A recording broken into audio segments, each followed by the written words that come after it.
বিসমিল্লাহির রহমানির রহিম।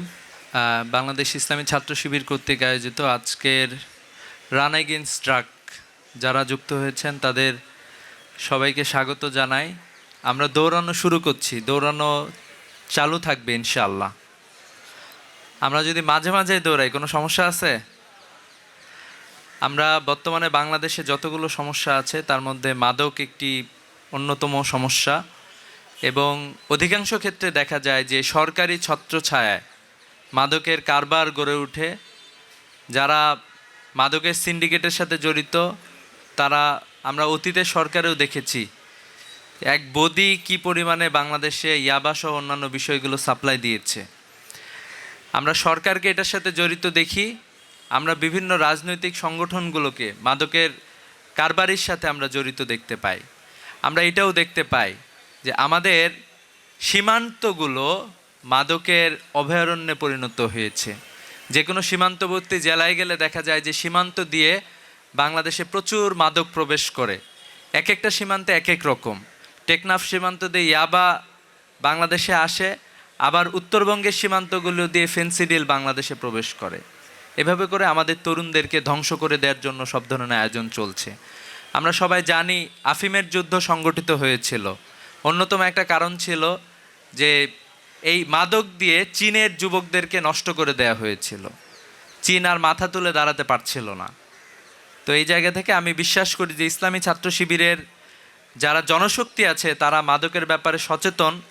আমরা নিজেরা মাদক গ্রহণ করি না, অন্যদেরকেও যাতে করে মাদক থেকে বিরত থাকে এজন্য উৎসাহিত করি। তো আমি মনে করি যে আমাদের মাদকের বিরুদ্ধে যে আন্দোলন, এই আন্দোলনটাকে আরও বেশি বেগবান করতে হবে।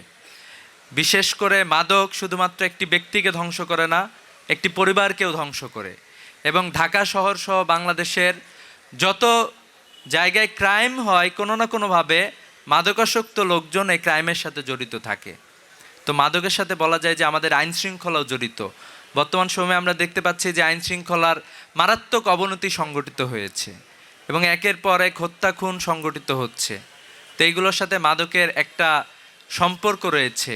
এজন্য আমরা সরকারকে বলতে চাই যে আপনাদের পক্ষ থেকে আপনারা যুগান্তকারী পদক্ষেপ নিন, আমাদের তরুণকে বাঁচার সুযোগ দিন, আমাদেরকে মাদক থেকে আমাদেরকে বিরত থাকার আপনারা একটা সুযোগ করে দেন।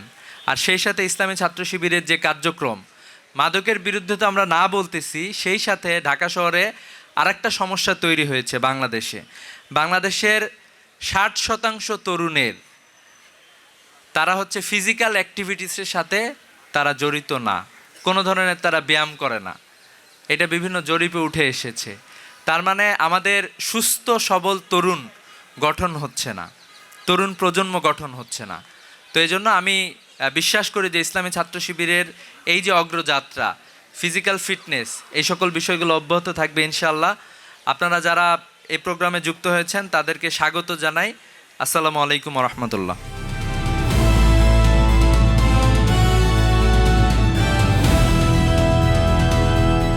দিনাজপুর টিভি, মানুষের জীবনের কথা বলে।